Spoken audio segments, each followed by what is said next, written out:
Hello and welcome to The Deal. I'm your host, Ed Clark, and thanks for coming back in with us for another weekend edition of The Deal. Of course, Val Atkinson will be along with us today. In the second segment, we got a really good, interesting panel. We have Daniel Bryant, who is a student athlete, was a student athlete over at Enloe High School. He just graduated. He'll be at North Carolina A&T, but he helped organize an event in Raleigh, North Carolina today called Rally With Us. And I won't call it an alternative march, but it was supposed to be to help sort of shore up young people's view on how to handle this thing. You know, marching is one thing, taking down statues is another thing. But Daniel and the former football coach, Ken Blocker, over at Enloe High School in Raleigh, thought that if they could get some young people together and then talk about some real issues. So they had somebody to talk about voting rights. They had an attorney there. They had somebody to talk about health and your well-being. And I want to talk to Daniel and Coach Blocker, and then some of the people who were guest speakers at the event. It was called Rally With Us at Martin Street Baptist Church. It was held this morning, Saturday, June 27th. And so we're going to have some of those people in the second segment. But as always, like we do, we have Val Atkinson in with us. Val, welcome back to The Deal. Thank you so much, Ed. Glad to be here. Well, Val, there's just so much to talk about. And I think I want to start with COVID. We've been talking a lot about police brutality over the last few weeks, and it was unavoidable. But COVID has reared its ugly head again and is back in the news here, not only in where we are in North Carolina, but across the country and across the South. A lot of those states who had opened up are now experiencing spikes in COVID. Talk to me about North Carolina. There's a group called Reopen NC that's out there who refuses to wear masks. And the Republican Party in North Carolina tried to do something in the last few days. Can you tell us what the Republican Party was trying to do related to masks? Well, there is a law in North Carolina on the books that tries to prevent people from wearing masks. It emanated from the state's position with the Ku Klux Klan. And a lot of the Republicans are trying to use this law to outlaw masks because their constituents don't want to wear masks. They think that it's a sign of weakness. And their leader, President Trump, doesn't wear a mask. And they're trying to use this law. It's a smokescreen, Ed. They know it's going nowhere. We have a Democratic governor in North Carolina, and they don't have a supermajority anymore to override his veto on a whim. So it's a nice idea for them, but it won't work. Right. But it tells you, it gives you an insight into their state of mind. You know, the question becomes, is there anything they won't do to sort of have their way and appeal to their base? I mean, is anything that's out of the norm, out of the reach of normality? I don't know. It seems that they're prepared to do just about anything. And as you mentioned, COVID-19 is really getting scary now because we're talking about a second wave or an extension of the first wave. We're talking about reopening for some states that thought they were over, and allowed people to, I meant to say reclosing, allowed people to open up too soon, we're finding out. And this is going to be really difficult for institutions like education. It's going to be difficult for a lot of our social institutions and some of our eateries.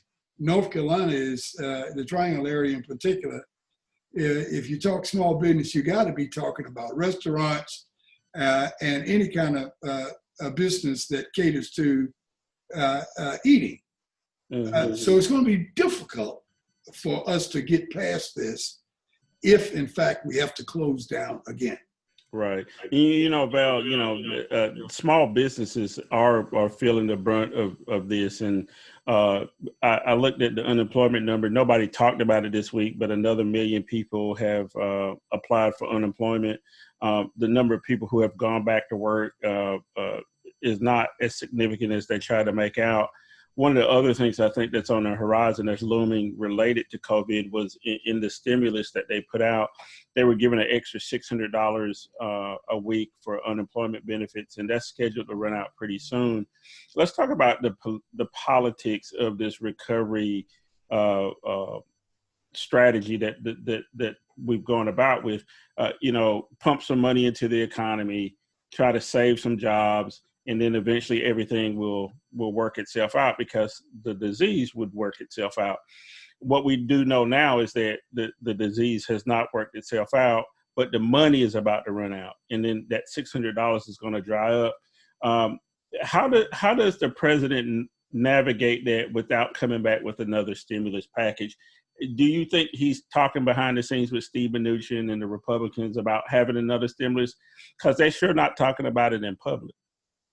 Well, he's let the cat out of the bag with his first stimulus. He sort of hoodwinked the House, our Democratic allies that we have led by Speaker Pelosi. When they were interested in getting that $1,200 stimulus check to low-income people, what was going on at the same time is that Mnuchin and Trump and everybody else was thinking about how could they get money to the rich? How could they get money to the 1%? And in addition to getting money to them, have it so that nobody knows who got it or how much they got. They're always coming up with deals of that nature, Ed, and for some reason, it seems to get by the Democratic House, or it gets by the Democrats in the Senate, or wherever it starts. And I'm concerned with that because even if a second stimulus takes hold, I'm concerned that there is a poison pill in there somewhere, or there is some trickery, some chicanery somewhere, that once we find out that the 1% got 95% of the money. Mm-hmm. And that ain't what we need in a stimulus. You alluded to the fact that the extra $600 a week in unemployment compensation is going to run out soon, the end of next month, the end of July. And that's a pretty good chunk, $600 a week. That's more than some of these people were making when they were working. So to take that away at a time when folks still aren't back to work yet, businesses still have closed signs hanging in their windows. It's going to hurt the economy, and in some cases, it's going to be irreparable to some businesses. They will not recover. And that means big trouble for not only Donald Trump and his reelection bid, it means big trouble for the United States of America.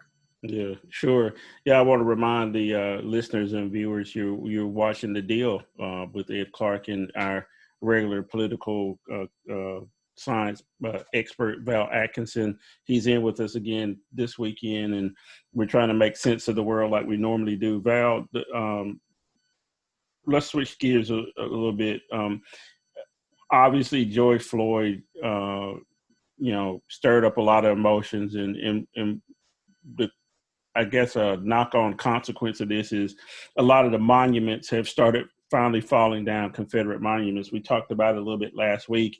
Now even more of them are coming down. And the president's response has been, he's doubled down again. He's issued this executive order. He's talked about a law that's been on the books for a while that require prison terms for people who destroy, federal monuments. Not equating it with these private monuments that are in a lot of cases what these Confederate monuments are. Where are we in this monument thing? I think, a lot of them have come down. And now it's what happens next, and what if, somebody else has a monument that somebody else doesn't like, and somebody takes it down. How do we respond to that? So first, let's talk about the monuments that have come down. I think you and I would agree that's a good thing. But so what now? What happens now? Well, first of all, let's go back to how did they get up and when were they erected? These monuments were not put up in 1859 or 1861, which would have been relevant if they were put up around that time. They were not put up during the Civil War. They were not even put up immediately after the Civil War in 1865. Many of these monuments were put up in the next century, in the 1920s and teens. That's when they were put up. We have some that were put up as late as the 1970s. So these monuments were put up for alternative purposes. They had nothing to do with honoring the heritage of these folks as they fought the Civil War. Let's get that straight. Now, secondly, you ask a question about what do you do when other monuments go up? Well, I'm on the side that says, let's leave those spaces blank for a while. You and I spent a lot of time in Raleigh, North Carolina. I was surprised as anybody to see that tall obelisk statue erected for the benefit of the dead Confederate soldiers. I thought that would never go down. I must admit, I didn't think it would go down in my lifetime. I thought it would be standing as long as I was breathing, and I was wrong. A few days ago, it came down, and I had taken pictures of it, which are part of my next book. And I hurried back down to take some more of the empty space there so that I could compare the two. But we're going to find more going down, Ed, because people have the courage now. There are people taking these monuments down that don't look like you and I. And I think that is the difference. I am afraid, but I have to be truthful. I'm afraid that if those monuments had been taken down solely by Black protesters, the ending would have been different. The ending would have been different. We know, as we have looked back on American history for some decades now, that your son and my son can commit a crime and be punished for that with jail time. The same crime can be committed by a white man's son and it's labeled a prank, and he gets no time at all. They look at things differently depending upon who's committing the act. And that's why I say that the toppling of the monuments took place in large part because of the skin color of the people who were doing the pulling on the ropes. Mm-hmm. And I am glad that they were there making the pull because they have no place. And if you're a student of history like you are, Ed, and like I think I am, you'll know that the Civil War did not start by accident, and they were not fighting for sectionalism or territories or history. They were fighting to preserve slavery. They were fighting to have the Confederate States of America's Constitution codified. They were fighting to make sure that the Confederate States of America became a country. We had two countries in Europe, France and the UK, that was ready to recognize the Confederate States of America. had they won a couple more battles, primarily the Battle of Gettysburg. So we came very, very close to having the Confederate States of America to become a new nation. And Alexander Stephens, who was the vice president of the Confederacy, told us how it was going to work. He said in his cornerstone speech that he wanted a slaveocracy that stretched from Anchorage to Argentina.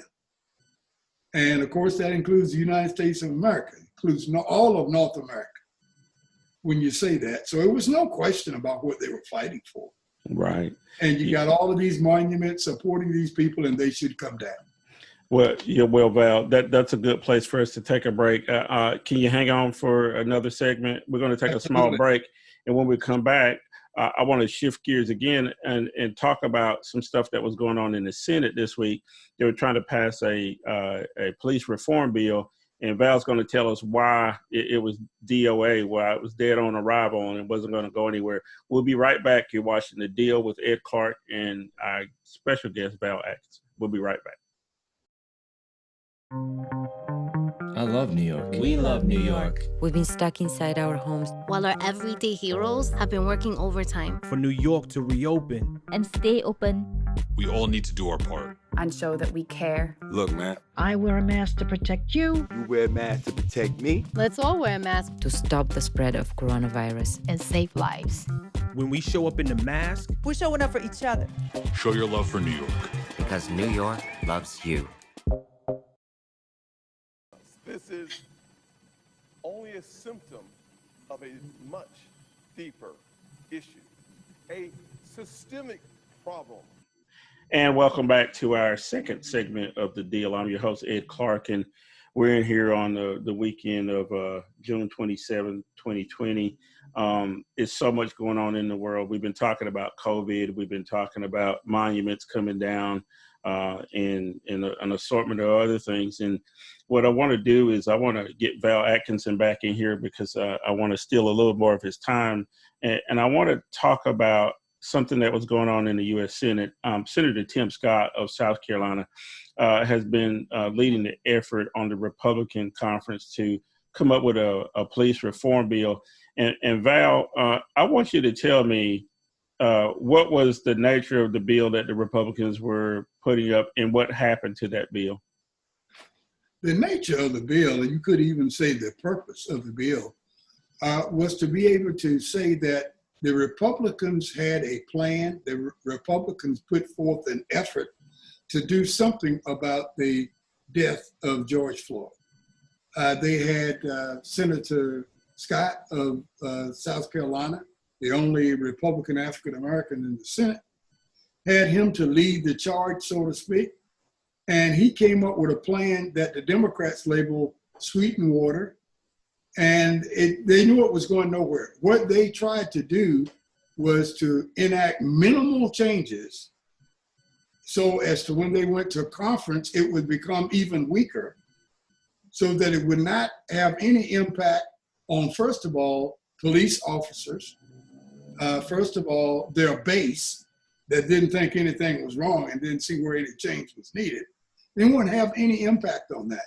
But Democrats, to their credit, saw right through that.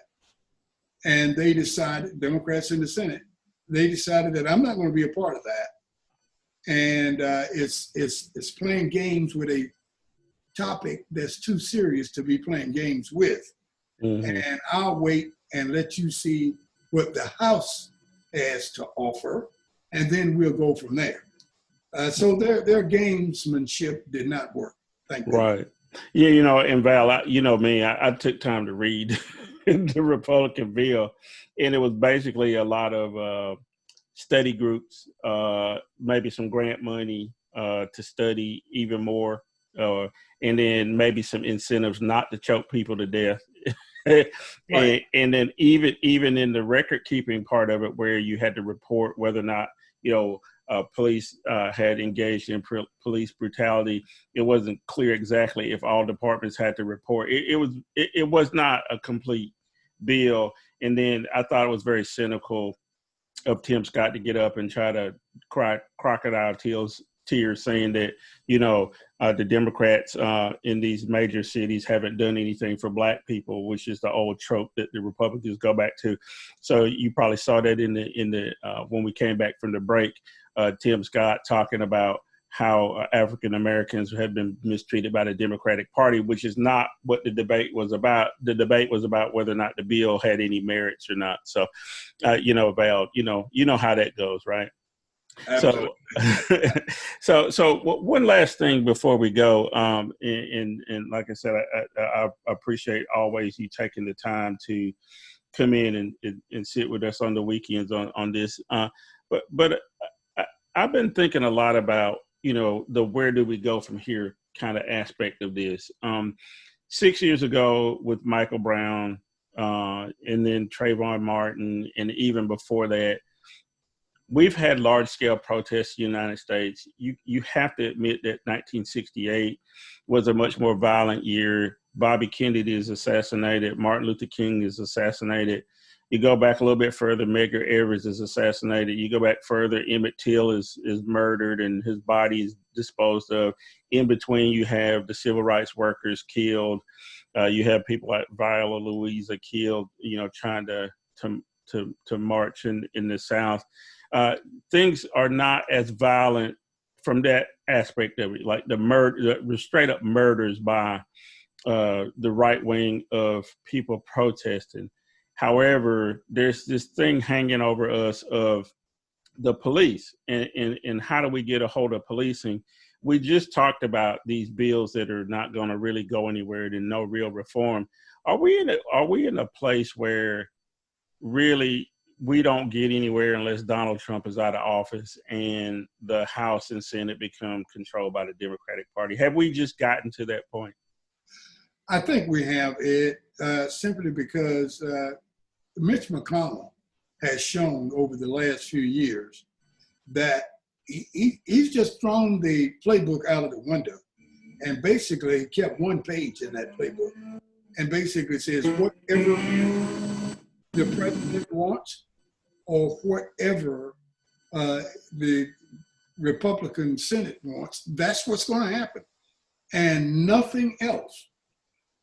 So what is going on here at this particular time is that all of the efforts made by sensible people to try to bring things around to a point that we can stop police brutality and we can do things to make sure that people like your son and my son are safe and don't have to worry about things, don't have to watch their back.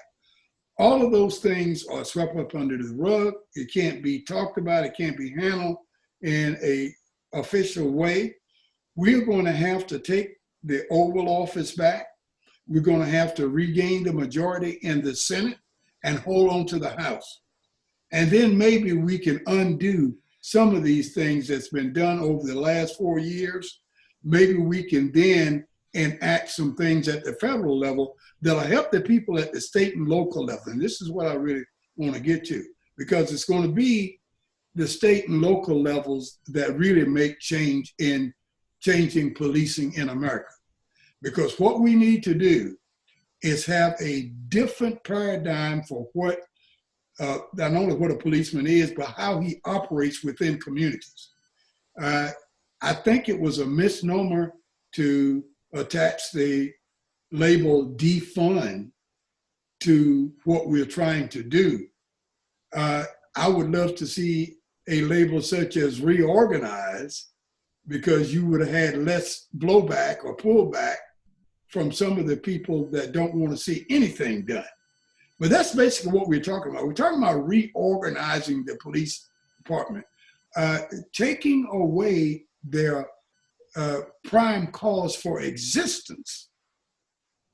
We don't want you there to kill and maim people just because they are not adhering to a sentence on a piece of paper. They haven't harmed you or anyone else, and they are not about to. But because they broke some law that if they went to court, they may get 30 days in jail or less, or maybe a fine, and they end up getting capital punishment for that violation. Yeah. We don't want that. And that's got to stop. And it's got to stop immediately. I think at the local and state levels, they need to go to community policing. These people need to be trained in community policing. And as they become capable of taking over a lot of the load of policing in the various communities, the police we have now needs to see their responsibility wane. They need to step back and allow these community policing. And after a while, we can have a permanent police force with a whole new set of rules, a whole new set of policies, goals, and missions. Things that they need to be there to really protect and defend, and not there to apprehend, and not there to just make sure that everybody in that community fears the police, that everybody in that community abides by what people outside that community says that they should be doing. We got to get rid of that. We got to get rid of that and turn policing back over to the various communities that these people are claiming to represent. Well, you said a mouthful, and you're absolutely right, Val. And again, I want to thank you for being in with us for the deal. As a program note, Connections on Foxy 107, 104 is where you normally find Val on Sunday mornings at 8 a.m. And sometimes I'll come along with him. He allows me to be along with him. And so if you're watching this on Saturday evening, Sunday, June 28th, on Foxy 107, 104 out of the Raleigh-Durham market, but it's heard from Greensboro all the way over to Greenville and down to almost Wilmington and back across to Lumberton. You can catch it on terrestrial radio on Foxy 107, 104. That's Connections with Val Atkinson and some dude named Ed Clark that sits in with them sometimes. Val, I know that I ask you to do this every time. Tell me what's going on with your voter education project and what we need to know about that. We have a voter education consortium between Foxy 107, 104, as a matter of fact, all of Radio 1 and the Bull City campus. There is the organization of Kappa Alpha Psi Fraternity Incorporated, the Durham Alumni Chapter of Kappa Alpha Psi Fraternity Incorporated. And we have put together a voter education and participation initiative that we are trying to use to educate and motivate people to participate in the electoral process, not only in Durham, North Carolina, or the Triangle, or not only in North Carolina, but everywhere our messages are heard. We had things on the market, such as remote broadcasting by Radio 1, town hall meetings that will be coordinated by Radio 1 and the Bull City campus. And of course, we're sort of putting that on hold because of COVID. But we will still be organizing the voter education piece of the broadcast. And we'll do that through guests such as Derek Bowens from the Durham County Board of Election and Damian Sarcosta, who is the chair of the North Carolina State Board of Election. They'll be coming in from time to time, making presentations and telling us what the rules are, what the status of people's voting registration status is, and much, much more. All right. Well, great. So, and we're going to probably, we're trying to get people from around the country to talk about voting in other areas too, because we do have viewers on this particular program from everywhere, but there's obviously a crossover with what the Kappas are doing in Radio 1. So we really appreciate that. And also as a program note, we're working on a special during the week, The Deal. We'll have Val Atkinson back on here. We're working on trying to get somebody from Wilmington, North Carolina, to talk about what's going on down there. If you've been under the rock, you missed that some police officers were fired earlier this week because they had said some very vile racist things. We want to hear from people in Wilmington and not just talk about it ourselves. You know how we do here. We get people from the area. So we're working on some people from Wilmington to talk about that. And we'll have Val back for that. And we're also working on having back Rob Schofield with North Carolina Policy Watch as North Carolina becomes more and more in play. The latest poll out on the Cal Cunningham versus Tom Tillis race shows Cal Cunningham in the lead. Cal was a guest with us a couple of weeks ago.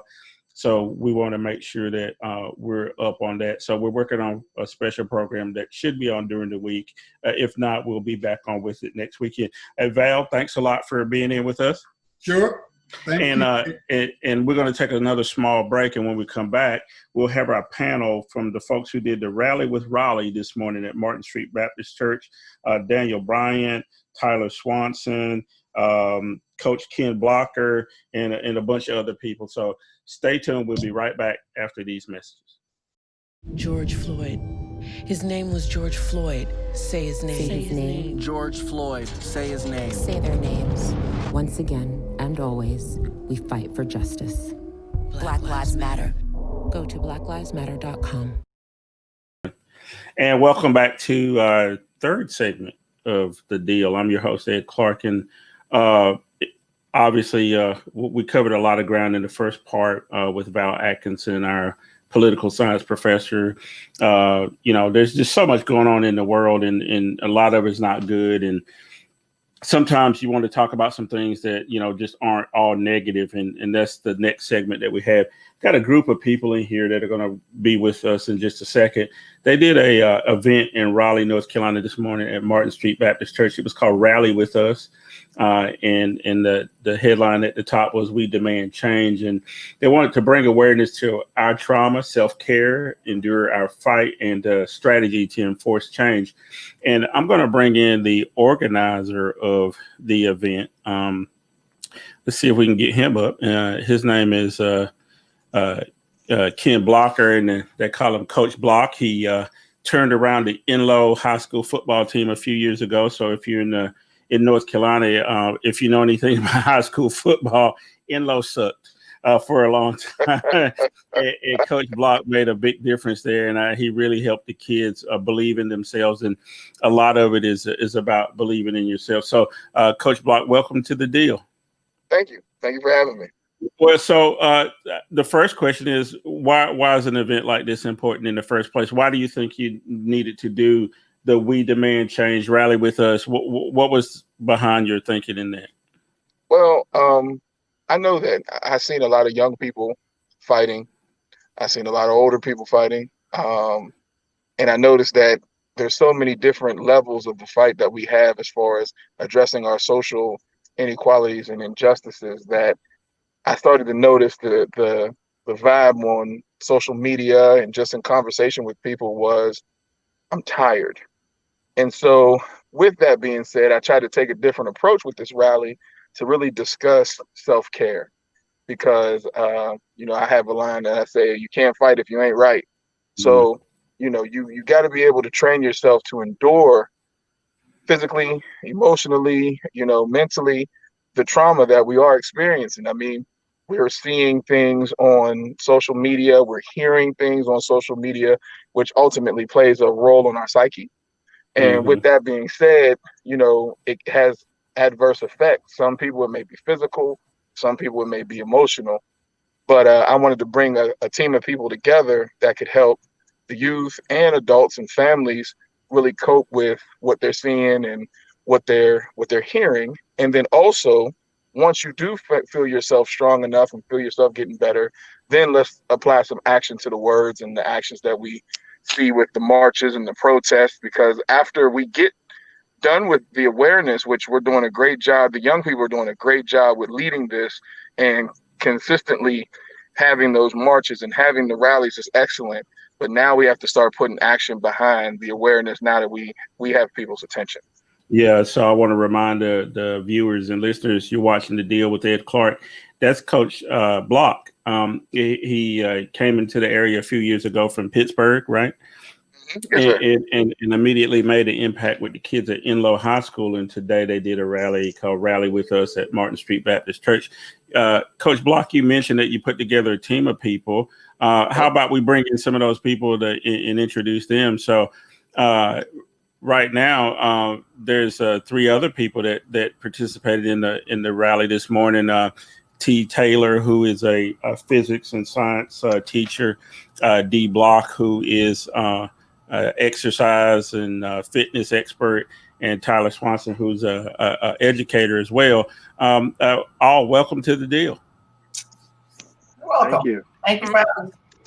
Let's start with you, D. Blocker. What you've been a guest on the program before at the very beginning of the COVID thing, and one of the things we talked about at the time was this idea of staying healthy during this and the importance of that.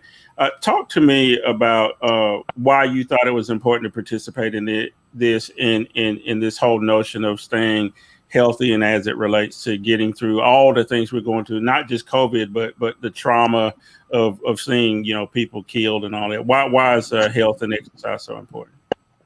Well, first I was invited by my son who put this together, which I was honored to, to actually be a part of it, because I do know that physical fitness does play a huge part in mental awareness and your mental health. So if I could at all contribute to helping out as far as getting people mentally stable in what we're going through, because what we're going through is really, it's horrible. It really is. And it can be traumatic, and it works on the mental, it works on the physical. People are experiencing depression and anxiety, not sleeping. And exercise itself, it's like a medicine, and it helps. And I know myself, I've battled with depression before, and some of the things that I'm seeing now that are coming back with, even as far as these hangings and things like that, this stuff is traumatic. It's really a traumatic things that we have seen, and I'm one of the older generation, so I'm seeing it come back around again, and it's scary. It's really scary. So when people are taking all this stuff in, and they're taking it within, and they're holding it in, and they're angry, and there has to be a release somewhere.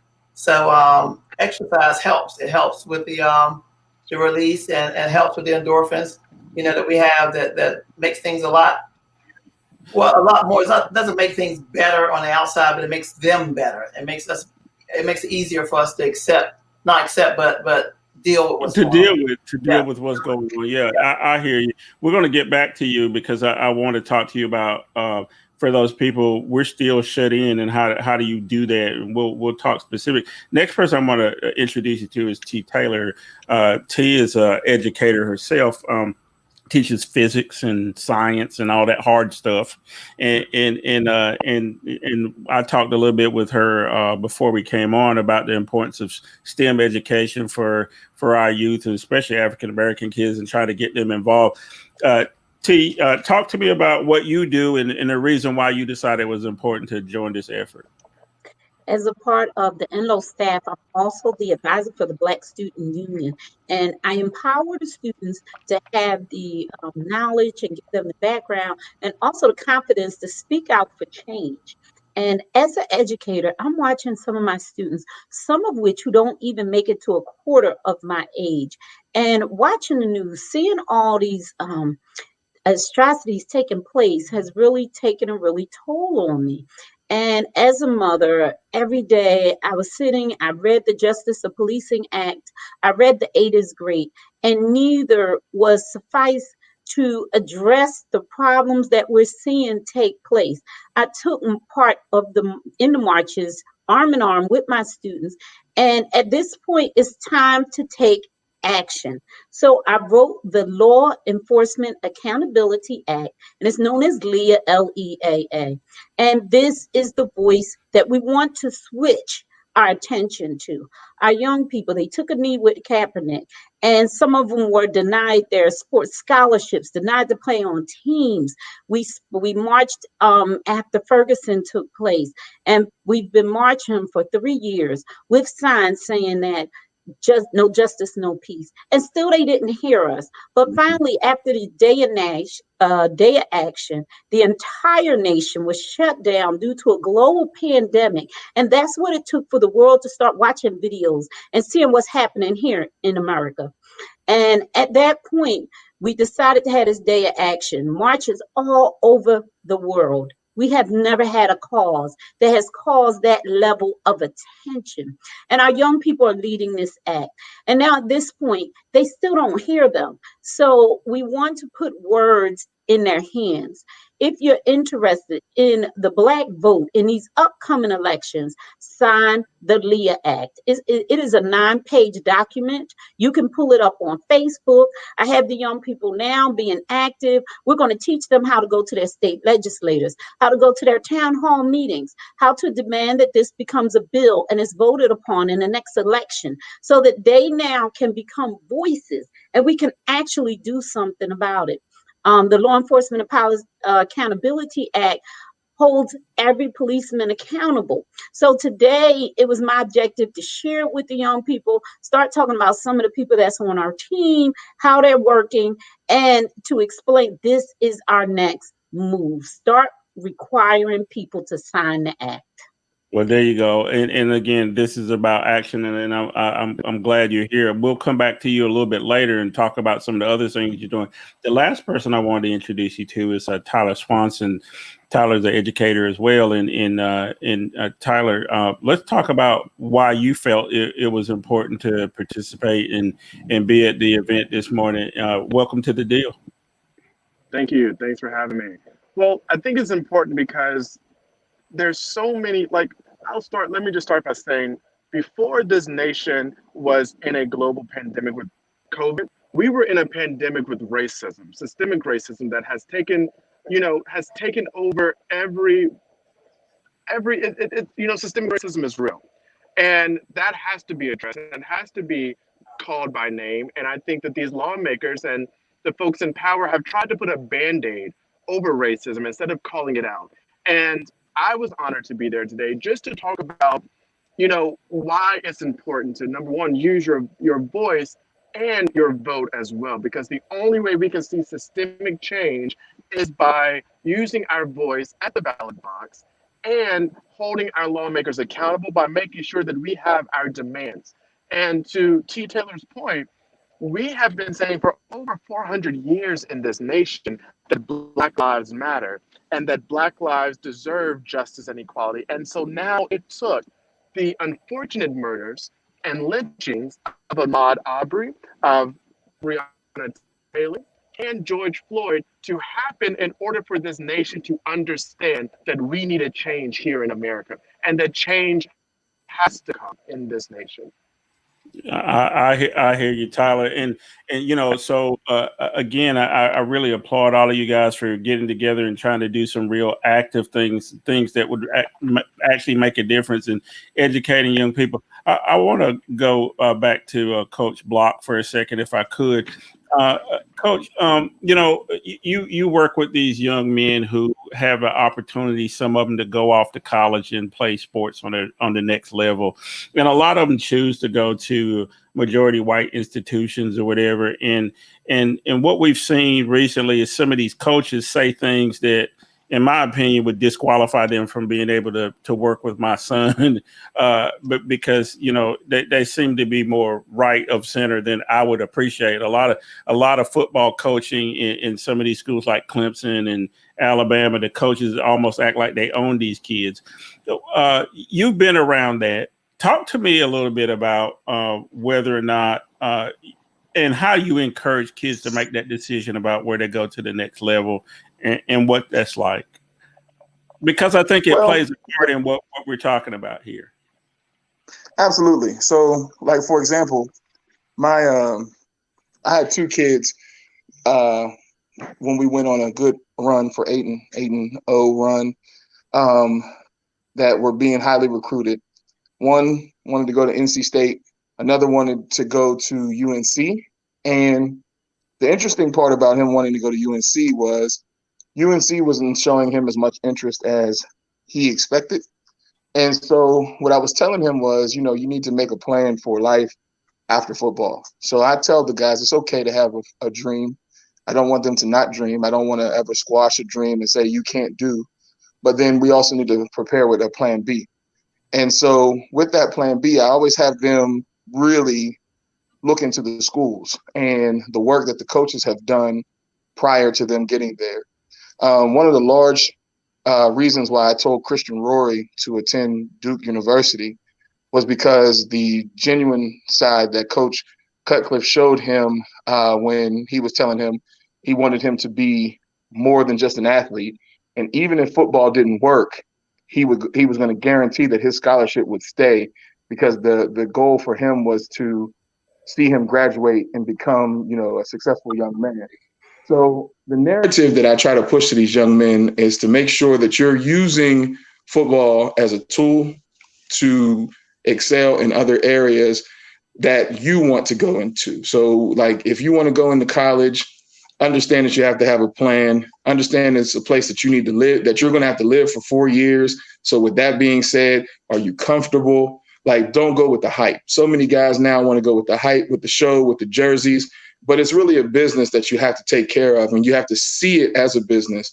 And so when I start to inject that into these players, they get a chance to see different things, and I send them and their parents to recruiting visits with certain questions to ask coaches. And then it gets them the opportunity to cut through the show and get to the business. And, I try to make sure our parents are as informed as well, because, you don't want that friction at home of what a parent versus what a child may want. When they both can come together, they can get that game plan. The biggest part is having the game plan coming into the door, because these coaches pull out all the bells and whistles. From things on social media, Christian Rory has a whole sports card, like a trading card, and they make them larger than life to get them to sign on the dotted line. But at the end of the day, you got to make sure that if football was to not work out, then where would you go? And, I'll say this as a real quick example. Christian Rory, the last game that we played his senior year, ended up tearing his ACL and MCL. And I had told him, my selection for him was Duke. He wanted NC State at first, and so did his mom. And mom was really upset with me about, saying if I was Christian, I would go with Duke, because Christian, kind of trusted my opinion. Well, when he got injured, the first person to call him at the hospital was Coach Cutcliffe. And he assured him that his scholarship was going to be intact, and that, he just wanted him to get healthy and get healed. And, mom had to call me back after that was over and, just tell me how much she thanked me and apologized for, not really listening to what we were talking about for the young man's future. And I think our young people have to see past the athletics at times and focus on their future if things don't work out. Well, that's a good story, because it shows that this isn't just one thing. There's a lot of things in this. A lot of things we need to consider in police brutality is one thing. Opportunity is another. Whether or not we have the right laws on the books. There's so many things that we have to cover. It's just not one thing that we need to be concentrating on. Mm-hmm. And obviously, you folks who work with kids are really important in this. And that brings me back to T. Taylor for a second. You teach science and physics and those kind of things. Again, we're talking about what do we do to make our kids get to a place where they have better opportunities. One place is athletics that we focus a lot on, but you're there trying to get kids interested in things that are hard. Physics is not easy. Science is not easy. How do you do that in the environment that you're in? Because a lot of kids don't see the value in when you're right there in school and trying to make those decisions. They want to follow with the other kids. Okay, so there's two things. First of all, the fact that I am an Afro-American female is one of the big points. Many times in science and math, females are told they can't be successful, they can't succeed. Afro-Americans are told, this is not for you. So being an Afro-American female teaching courses on this level, the rigorous coursework that we do is one of the first things. The second thing, as a teacher, I relate everything we do in class to everyday life. I include historical perspectives, and every single day, their warm up is an actual story, whether it's pertaining to sports. I talk about sports, I talk about hang time. I brought in Flojo and talk about her speed versus her acceleration. And these are things I use that they're accustomed to. Looking at SEMA, I pull up some of the cars that are coming out and looking at the Mustang, for example, and how it's changed over the years in terms of its acceleration, and just applying it to everyday life takes a lot of creativity. When the Black Panther came out, we were talking about in Honors Chem, we were talking about nuclear chemistry, and I had two groups, and some of them were good guys, some of them were bad. And I had to be Wonder Woman. Of course, I'm the teacher, I get to pick first. Anyway, we had to pick sides and determine what we were going to use to block these radioactive particles that were being shot at us, and it caused them to think quick, while of course trying to add it to things that, even though it's fictional, it was engaging the students into the content. And that's one of the biggest things, is engagement. How do I engage them? How do I make them interested? And how do I show them that yes, it will apply to your everyday life? So it's that outside of the box thinking that I use inside of my classroom to help engage my students. Yeah, all sizes, all types, all backgrounds. That is really important that you do that, and I applaud you for making the effort to try to do something a little bit different out of the box. I wanted to go back to Tyler Swanson, but it looks like his video feed may be down for a second. I'll go to you, Debi Blocker, before we run out of time. One of the things I wanted again to talk to you about is the importance, obviously, of health and physical fitness and all those things. And talk to me about how somebody can do that in this climate where they're stuck at home. What do you offer that could help somebody who, needs the push to do it? That obviously you can go outside and walk, but you do something completely different. You do this Camp Gladiator. Talk to me about the options that are there for people if they want to get in touch with you. Well, actually, with the COVID-19 for Camp Gladiator, and you talk about opportunity, the opportunity really arose for Camp Gladiator. We were always an outside fitness group, and we did most of our stuff outside. But then when the COVID hit, we went to the virtual right away. And here, everybody had to take their rooms and their garages and their whatever room and make it work here into a gym. To a gym. Yeah. We can actually, so that way our campus can still see us and we can still see them.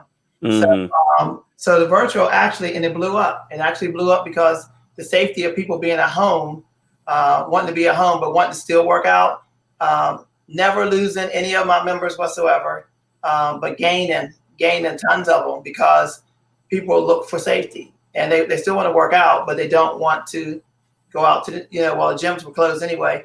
And they just weren't feeling comfortable with going outside. I'm just now starting to go back outside, a couple mornings, but still my bigger part of my crew is virtual because people are just comfortable with staying inside. So it, in a way, like I said, that worked for us, but it still gives people an option to work at home and to be comfortable. And then a lot of people are sitting at their computers all day long because they're working at home now. And it gives them a chance to get up and actually work out without having to drive to a location. And that is a good option. And we'll try to include links and all that stuff so people can get in touch with you. Before we run out of time, I wanted to get back to Tyler Swanson. One of the things you were talking about is, getting these kids engaged and understanding the importance of voting and all those other things. How do you do that? There's so many distractions for young folks. I mean, the social media as it is. What do you think you can do to get people, young people engaged and going to protests is one thing, taking down the statues is one thing, but actually making that choice to go into the ballot box and vote? Well, you're right. It is difficult to do that, and the issue is these politicians have to begin to use the language that young folks want to hear. When you're not talking about systemic racism and systemic poverty, and not necessarily in touch with the movements on the ground, that's problematic. And one thing with this election, I think we're in such a historic moment that politicians, are now being forced. Well, let me not say some politicians. On the national level are now being forced to actually meet the demands of the folks on the ground. And, the other piece to it is allowing folks have to understand that there's no such thing as a perfect candidate. But you have to vote for a candidate that you can push on certain issues. You can push them on the issues regarding police accountability, regarding voting rights, education, healthcare, because, we're in a pandemic where folks aren't even talking about healthcare. We're seeing that in the area code where Enloe Magnet High School is, Southeast Raleigh has the highest rates of COVID-19 cases. And, we still have these politicians who refuse to talk about expanding Medicaid. Or we're seeing that in communities of color, police boards or police forces are over-militarizing these communities of color. So we have to begin to either these politicians have to meet our demands or we simply vote them out. And I think with this election, we've seen what 45 has done, the rhetoric that he has put out. And I know for a fact, folks who aren't necessarily engaged in voting or who once was thinking about voting 4 years ago, that also connecting the dots and saying that the issues that they're fighting for in the streets are also the issues that are on the ballots. And the piece that we have to understand is that once we vote these politicians in, the other piece is accountability. So if we're going to talk about the Leah Act and you're saying that you're going to, support the Leah Act to get elected, we've got to come around and push these folks to make sure that they understand that we're not going anywhere. This is a movement, not a moment. And with the movement, we're not going anywhere. And it's exciting to see that, even young folks on yesterday held a rally downtown Raleigh talking about police SROs in our school, which is a whole nother topic that I don't think we have time to dive into. Yeah, I do want to talk about that to, at some point. Yep. Mm-hmm. Yeah. So we have. Yeah, go right ahead. I'm sorry, we had a little bit of delay. So you can go ahead. Gotcha. I was just going to make this quick. I'm like, we have full-time SRO built officers, but we don't have full-time nurses in our schools. We have a full-time SRO officer, but we don't have a full-time social worker or school counselors in the building. So that just shows where folks are investing these monies, and your school board members have control of that. Yeah. So we just have to make sure that we're applying pressure on all ends, whether it's at the top, at the presidential, all the way down to your local elections, which holds the most weight. Well, you're exactly right, Tyler Swanson, and I want to make sure that everybody who's watching today on the deal understands that these folks that we invited in today, they participated in an event today called Rally With Us at the Martin Street Baptist Church in Raleigh. They were trying to encourage young people to start thinking about some of these issues, and I think they did an excellent job this morning. And I wanted to bring some of them in to introduce them to our audience. At the end, what I'd like you to do is consider supporting some of these efforts. We'll make links available. I'll get information from all the guests, and they can provide those links and to make sure that you can get in touch with them if you'd like to. Of course, I want to thank Coach Block for organizing this thing and rounding up these folks for us this afternoon. Tyler Swanson and T. Taylor and Debi Blocker, thank you so much for being on the deal. Can you hang on for me? Don't go anywhere. I want to give everybody a update on what's coming up next with us. But in the meantime, thank you guys for being participants today. Thank you for having me. Hang on the line. I'll be with you in just a second. And thank you. That was the folks who did the rally with us event this morning at Martin Street Baptist Church. I'm Ed Clark, hosted the deal. Coming up this week, again, we got a special midweek program that we're working on. We're trying to get Rob Schofield of North Carolina Policy Watch. We want to talk about the race between Cal Cunningham and Tom Tillis. It's going to be a really important race, not just in North Carolina, but nationwide. The opportunity for the Democrats to take the Senate is going to be absolutely up for grabs, more than people think. And the last poll that came out showed Cal Cunningham with a slight lead over Tom Tillis. If you remember, a couple of weeks ago, Cal Cunningham was in here with us, and he's supposed to be back in another week or so. So Cal Cunningham is a friend of the program.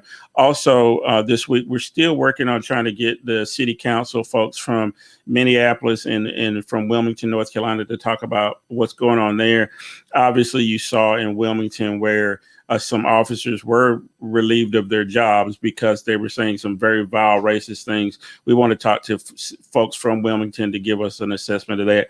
And then we want to get an update on what's going on in Minneapolis. As I've told you before, I spend a lot of time in Minneapolis, even now. So it's one of those cities where I know a lot about and spend a lot of time there. In the meantime, tomorrow morning at 8 a.m. on Foxy 107, 104, you'll catch me with Val Atkinson on Connections. We're there on Sundays to talk about a lot of the same issues here, but usually more related to North Carolina and locally. And then you can always catch me on my blog online, thedealwithedclark.com. If you go there, I write 2 or 3 times a week. I have a piece on the monuments and a number of things that are written about this week. Please go out there, subscribe to that, and stay in touch with us. In the meantime, I do appreciate you taking the time. I want to thank Tyler Swanson, Coach Block, T. Taylor, Debi Blocker, and of course, Val Atkinson, who was in with us in the first 2 segments. And we'll be back next Saturday for another edition of The Deal, and look for an update on the midweek special edition of The Deal. And again, catch me tomorrow morning on Connections on Foxy 107, 104. And like I always tell you, do something good for somebody during the week. And I really do mean that. It's easy to do. And I'll see you next Saturday.